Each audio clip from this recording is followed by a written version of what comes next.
The Senate chamber had seen its share of fireworks, but that Thursday morning crackled with a different kind of tension. The gallery was packed. Reporters had their notepads ready. X-band cameras zoomed in. On the floor, Senator Elizabeth Warren stood rigid behind her microphone, her face flushed, her voice sharp enough to slice glass. She wasn't just angry, she was outraged. The topic? A bipartisan committee hearing on digital finance regulation. But like many political showdowns in recent years, the actual issue didn't matter as much as the clash of personalities. Warren had come armed, not with just facts or figures, but with the intention to humiliate. And her target was clear: Senator John Neely Kennedy of Louisiana. Kennedy sat reclined in his chair, one arm draped lazily along the desk, his eyes half-lidded in what looked like indifference. To some, it seemed like he wasn't paying attention. To others, it was the calm before a storm. Warren paced like a prosecutor before a jury. "You're not just wrong," she snapped, "you're dangerously uninformed. You stand here, parroting talking points that sound like they were written on the back of a napkin by a failed lobbyist." Her finger jabbed the air. "You're an embarrassment to this chamber." Kennedy didn't blink. And then it came, the line that would set social media ablaze. Warren leaned into the microphone, her voice laced with disgust. "You are, quite frankly, an idiot." Gasps swept across the chamber. Even some of her colleagues shifted in their seats. That word, idiot, landed like a thrown gauntlet, public and personal. But Kennedy didn't flinch. He slowly straightened in his seat, adjusted his tie, and let the silence grow. Not out of hesitation, but power. He knew the game. Let the room feel the weight of her words. Let the cameras roll. Let her sink in her own venom. Then, with the same slow southern drawl that had made him a fixture of Senate soundbites, he leaned forward and said, "Senator Warren, I've been called a lot of things in my life. But I reckon this is the first time someone's tried to insult me with the IQ of a houseplant while citing economic models she can't even pronounce." The chamber froze. Even Warren blinked. And Kennedy wasn't done. "Now if you'd let me respond without shoutin' like we're in a rodeo, I'd love to teach you a thing or two about the bill you apparently skimmed in the elevator this morning." The energy shifted. And just like that, the battle had begun. A stunned hush hovered over the Senate chamber as Kennedy leaned back with a half-smirk, like a man who just sunk an impossible shot at the buzzer. Warren, momentarily frozen, regrouped with visible effort, her eyes narrowing, her hands gripping the edge of the podium. "You want to turn this into a joke, Senator," she snapped. "That's fine. But the American people deserve seriousness, not sarcasm from a man who thinks regulation is a four-letter word." Kennedy tilted his head, then rose slowly to his feet. His every movement was deliberate, grounded, not the rage of a man who felt attacked, but the grace of someone stepping into his own rhythm. He pulled a pair of reading glasses from his breast pocket, placed them on his nose, and calmly opened the binder in front of him. "Madam President," he began, addressing the presiding officer, "since Senator Warren seems more interested in scoring TikTok points than passing sensible legislation, I'd like to actually discuss the facts." Warren folded her arms, but Kennedy didn't spare her a glance. He addressed the room like a seasoned professor schooling a classroom full of overconfident freshmen. "This bill," he said, tapping the paper, "doesn't remove oversight. It enhances transparency for digital financial platforms by demanding full disclosure of transaction flows, origin of fund audits, and third-party compliance, sections 14 through 17, for those keepin' score." The room remained dead silent. Reporters scribbled furiously. Even the Democratic senators behind Warren shifted, realizing Kennedy wasn't bluffing. He looked up. "Now, Senator Warren claims I don't understand the stakes. That I'm somehow too dumb to grasp macroeconomic ripple effects of deregulated crypto markets. Well, ma'am, I don't need a Harvard degree to see hypocrisy." Warren's eyes flared. "You supported deregulation of mortgage-backed securities in 2004, right? Called it, and I quote, a necessary step for innovation. Now you want to lecture the rest of us on reckless risk?" He paused. Help me understand, Elizabeth. Was that before or after the economy crashed? A slow, collective "oh" rippled through the gallery. Kennedy, still composed, leaned forward just enough. I might speak slow, Senator. But I read fast. And I remember even faster. Warren opened her mouth, then shut it again.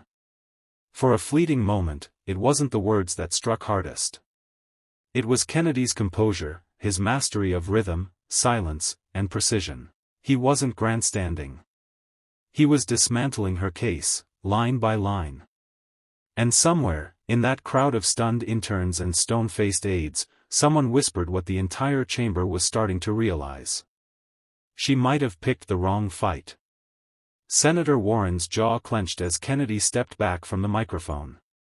She scanned the room, searching for support, but the silence was heavy, reverent even, like the moment before a storm.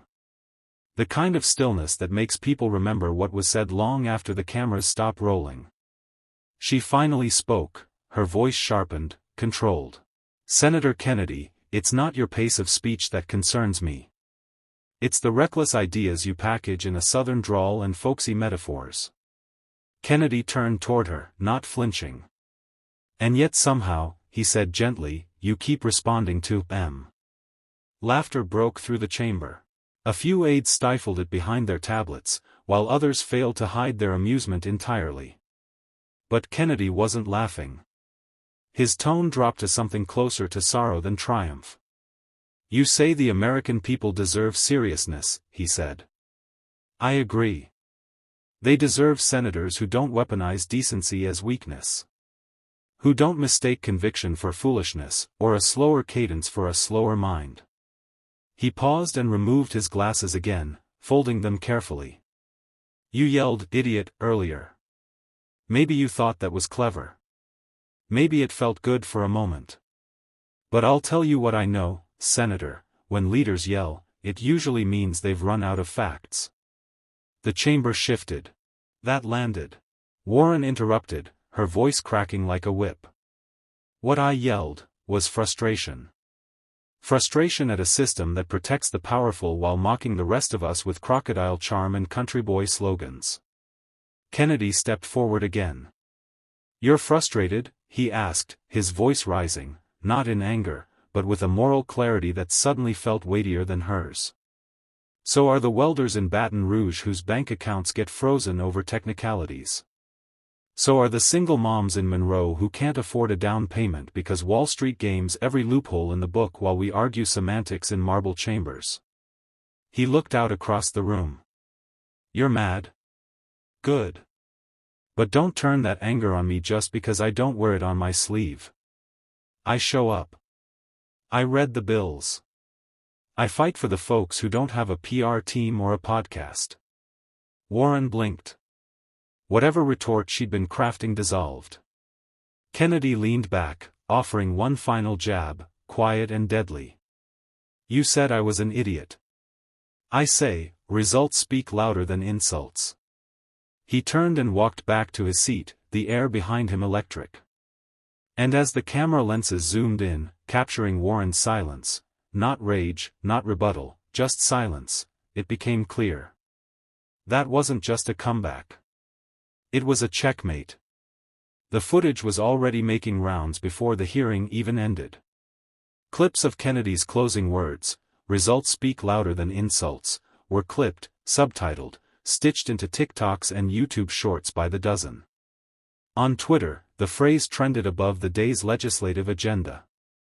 Hashtags like hashtag Kennedy clapback and hashtag Senate mic drop lit up across the political spectrum. But it wasn't just social media buzzing. Inside the Capitol, aides huddled in quiet corners replaying the exchange, some out of admiration, others out of sheer disbelief. Even veteran staffers who'd weathered decades of Senate brawls admitted, that was a moment. Back in his office, Kennedy sat with a glass of sweet tea, his go-to reward after a public showdown. He wasn't grinning. He rarely did after a confrontation. Instead, he looked tired. Thoughtful. He took off his tortoiseshell glasses, rubbed the bridge of his nose, and exhaled deeply. "You handled that like a steel trap with molasses," said Marcy, his communications director, stepping in with a tablet already buzzing with interview requests. "CNN wants you tonight. Fox too. Even some podcasts are asking for quotes." Kennedy shook his head. "No media circus." "But sir, this could be." "I said no," he repeated, firmly. "This wasn't about me. It was about tone. About dignity." Marcy nodded, knowing better than to push further when his voice took on that weight. Meanwhile, down the hallway, Warren stood stiffly at her office window, her arms crossed. She'd faced tougher battles. But this felt different. There was no policy wind to spin, no technicality to lean on. Just the echo of her own words, "idiot," and the unsettling realization that she might have handed her opponent a crown he didn't even want. "I underestimated him," she muttered, watching the press pool gather like vultures. Across town, at a diner in Alexandria, two retired construction workers watched the clip on a wall-mounted TV. "You see Kennedy light her up," one chuckled, sipping coffee. "Didn't even raise his voice," the other replied. "That's the kind of fight I like. Quiet, clean, and cuts deep." Back in Kennedy's office, a young intern peeked in. "Senator?" He looked up. "There's a line forming outside. People wanting to shake your hand." Kennedy stood slowly, adjusted his tie, and gave the intern a half-smile. "Well, let's go greet the folks. Ain't no victory worth anything if you forget who you're fighting for." As he stepped into the hallway, applause erupted, not wild, not performative. Just sincere. He didn't bask in it. He just nodded once and kept walking. The following morning, cable news shows opened with the same question: did Elizabeth Warren go too far, or did Kennedy simply outmaneuver her? On Morning Joe, pundits debated Kennedy's delivery like it was poetry. One analyst praised his restraint, calling it a masterclass in composure under pressure. On The View, Whoopi Goldberg raised an eyebrow and said, "Look, I don't agree with Kennedy on most things, but that man didn't even blink. That's power." The clash had transcended policy. It had become cultural, an emblem of how tone, not just content, shaped political momentum. Democrats scrambled to reframe the exchange, spinning it as a passionate defense of the truth. But it was clear, the insult had backfired. Kennedy never had to raise his voice to take control of the room. In a town hall that afternoon in Baton Rouge, Kennedy stood before a crowd of working-class Louisianans. Farmers, teachers, retired welders. The mood was electric. A woman in the front row raised her hand, tears in her eyes. "Senator, I saw what happened yesterday. You kept your head while she lost hers. Thank you." Kennedy nodded slowly. "Ma'am, I appreciate that. But let me say something plain, this country's too loud already. Y'all know that. Everybody shouting. Nobody listening. If we want to fix this mess, we gotta stop trying to win with insults and start winning with ideas." The crowd erupted in applause, not because it was rehearsed or expected, but because it felt like the rarest thing in modern politics: earned respect. Back in D.C., Warren retreated from the spotlight. Her aides circulated talking points, blaming the exchange on stress and Republican obstruction. But even her allies were quiet. Nobody could defend the word "idiot" once it became the story. Behind closed doors, a senior strategist muttered, "She gave him the clip of the year." Meanwhile, Kennedy's staff debated what to do next. Should they capitalize? Launch a campaign video? Publish a statement? Kennedy shut it all down. "We're not gonna dance in the end zone," he said. This wasn't about beating someone. It was about showing how you don't have to throw punches to land one. The team nodded. The message was clear: stay grounded. Let the moment speak for itself. But the ripple effects had already begun. Online fundraisers ticked upward. Emails flooded in from across party lines. And in a rare moment of bipartisan curiosity, even some Democrats asked quietly, how did he keep so calm? The answer wasn't politics. It was discipline. It was patience. It was Kennedy being Kennedy. That weekend, while Washington buzzed with speculation, Kennedy did something that baffled his political advisors: he went fishing. Not metaphorically. Literally. Early Saturday morning, he loaded up his old truck, strapped in a weathered tackle box, and headed down to a quiet bayou outside Zachary. No cameras. No tweets. Just a thermos of black coffee and the hum of Louisiana cicadas. His press secretary, Dana, called twice. He didn't pick up. Back in D.C., Warren's team scrambled to shift focus. They booked her on progressive podcasts, edited her outburst out of video montages, and flooded social media with carefully worded tweets about healthcare. But the internet had other plans. Clips of her yelling, "Idiot!" and Kennedy's ice-cold stare were now stitched into memes, set to jazz music, and posted by teenagers who didn't even follow politics. TikTok was brutal. One clip, dubbed "When You Try to Roast the Wrong Grandpa," hit 12 million views in 2 days. Kennedy, on the other hand, reappeared Monday morning at a town hall in Lafayette. Same navy blazer. Same rolled-up sleeves. No mention of Warren. He took questions about inflation, veterans' health care, and the state's failing levees. Then a young woman stood up and said, "Sir, I go to LSU. And last week, my poli-sci professor showed us that clip. Not to talk policy, but to talk composure. You didn't flinch. That taught me something." Kennedy tilted his head, hands in his pockets. "Well, I appreciate that. But don't be fooled. I flinched, on the inside. The trick is learning how not to let the flinch steer the ship." The room chuckled. Then grew quiet. It was moments like this, unrehearsed, honest, that made him dangerous to opponents. Because Kennedy didn't just win arguments. He absorbed them. Let others flail and bark while he stood still, and let the noise collapse in on itself. Later that night, on 60 Minutes, the segment aired. It was supposed to be a puff piece on Warren's policy legacy.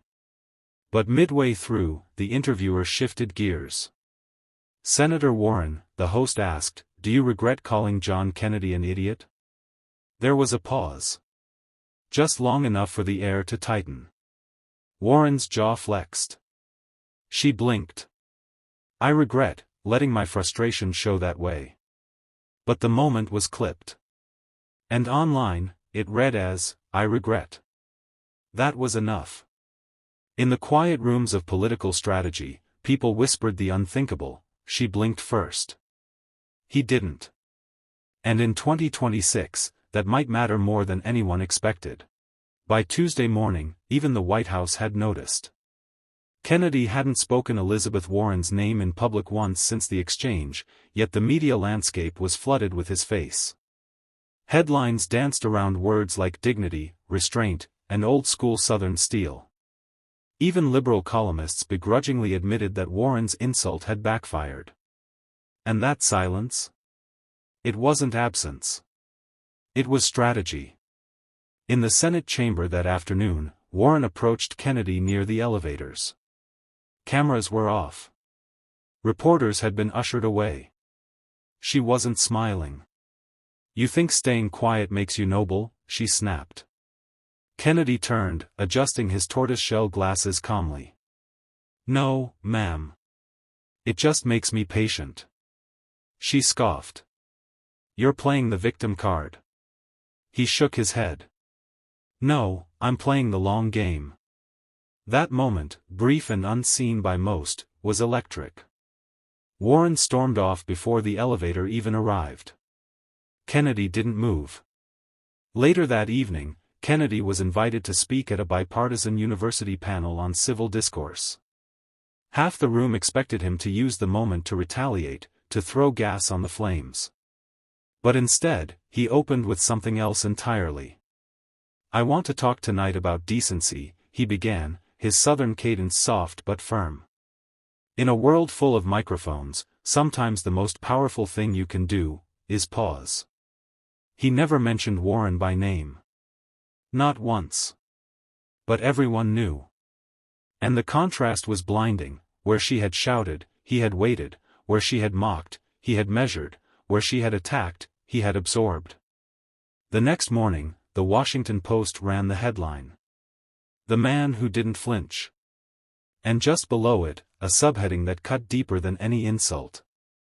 "Kennedy shows that sometimes, silence is smarter." Warren's team scrambled.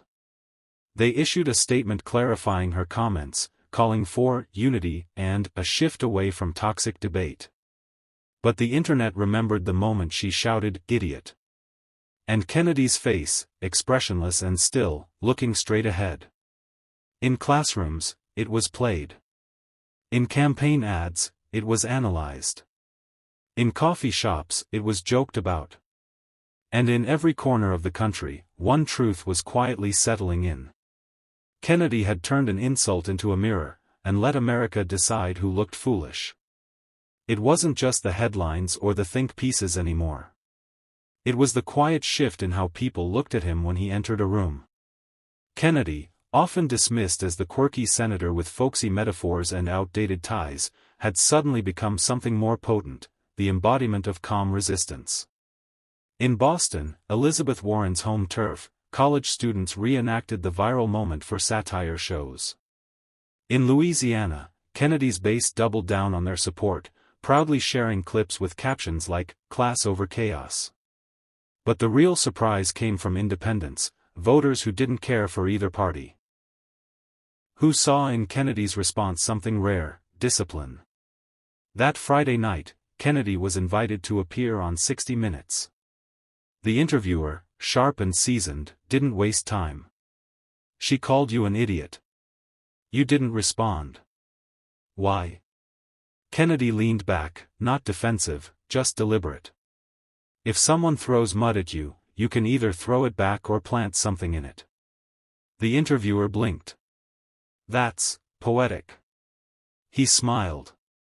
"Well, I'm from Louisiana. We like our lessons muddy but rooted."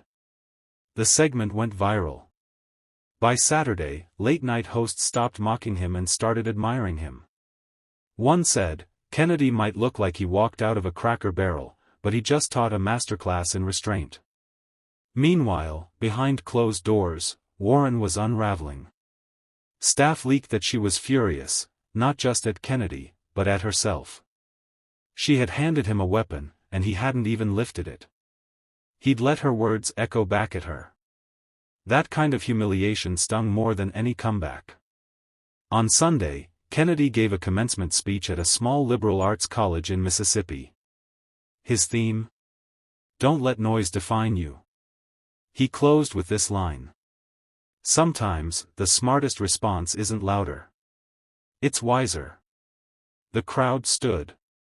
Not out of party loyalty. Not out of politics. But because they had just witnessed what decency, backbone, and brilliance looked like when bound in one man. By the following week, something rare had happened in Washington. Silence had become contagious.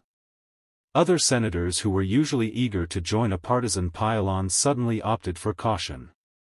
They'd seen what happened when someone lost their temper on national television and handed John Kennedy the high ground. Even the Sunday shows began rephrasing their tone. Was Kennedy the adult in the room? One anchor asked. A former strategist nodded. He didn't clap back, he didn't need to. He made her rage look amateur. Meanwhile, Kennedy remained quiet about the incident in every interview. No subtle digs. No performative humility. Just thoughtful pauses and calm pivots to policy. It was as if he had taken Warren's outburst, placed it gently in a box, and shelved it forever, knowing full well the world would keep reopening it without him lifting a finger. But in private? His team saw something deeper. In a strategy meeting, one aide asked, "Should we release the unseen footage?" The full clip makes her look even worse. Kennedy looked up from his notes. No. Don't twist the knife. People already heard her scream. Let them sit with that. And that was the brilliance. He understood that the American public, once they see a clear contrast, doesn't need commentary, they need consistency. And Kennedy gave them exactly that. Over and over. During a town hall in Shreveport, a young woman stood up and asked, "How did you stay so calm when someone insulted you like that?" Kennedy smiled, slow and grounded. You don't drown in a puddle unless you lie down in it. The audience erupted in laughter and applause. What followed was a surge of new support, not just from conservatives, but from centrists and even disillusioned Democrats who felt their party had lost its grace. Kennedy wasn't preaching purity. He was modeling control. And control, in a time of chaos, had become revolutionary. By the end of the month, the clip had crossed 50 million views. Not just on political channels, but in unexpected places, TikTok motivation edits, leadership podcasts, even psychology breakdowns on conflict resolution. It had become more than a political moment. It was a cultural marker. "Silence is strength," read the caption under Kennedy's freeze frame on Instagram. Below it, hundreds of comments, Gen Z, Gen X, Boomers, resonating with the same idea: restraint was no longer weakness. It was power, reborn. Elizabeth Warren's office tried damage control. They pushed out op-eds, blamed editing bias, tried to redirect the narrative to real issues. But the moment had branded itself. Not because of what she screamed, but because of what Kennedy didn't say. And in the Senate? The shift was palpable. Warren entered committee hearings to a colder room. Colleagues avoided eye contact. Jokes she once cracked fell flat. Meanwhile, Kennedy walked in greeted with nods, not mockery, but measured respect. Then came the letter. An invitation from Harvard, Warren's old stomping grounds. Dear Senator Kennedy, your recent demonstration of composure and rhetorical elegance has sparked national discourse on leadership in public life. We would be honored if you deliver this year's keynote address at the Kennedy School's Ethics in Politics Symposium. Kennedy smiled at the irony. Harvard inviting him to speak on ethics, after his opponent had once mocked his education. He accepted. And he brought one message. It doesn't take a fancy diploma to behave with dignity. It takes courage not to swing back when someone throws a stone. Because real strength is knowing you don't have to. When he stepped off that stage, students swarmed him. Reporters waited outside. And somewhere, watching from afar, Elizabeth Warren sat in her office, haunted by an echo that wouldn't go away. Not Kennedy's voice. Her own. And so it ended, not with a bang, but with a pause that echoed louder than any insult ever could. Senator Kennedy didn't need to shout. He didn't need to clap back. He simply stood still, let the storm pass, and reminded the nation that composure is not weakness, it's strategy. In an age where outrage is currency, Kennedy paid with silence and cashed in with respect. Elizabeth Warren may have thrown the first word, but Kennedy had the last presence. This wasn't just a political skirmish, it was a masterclass in restraint, in knowing when to speak, and more importantly, when not to. And in that quiet, the world heard everything. If you felt that, if you believe strength can still come wrapped in calm, then this story was for you. Thanks for watching Kennedy Stories, where leadership speaks, even in silence. Until next time, keep your mind sharp, and your voice even sharper.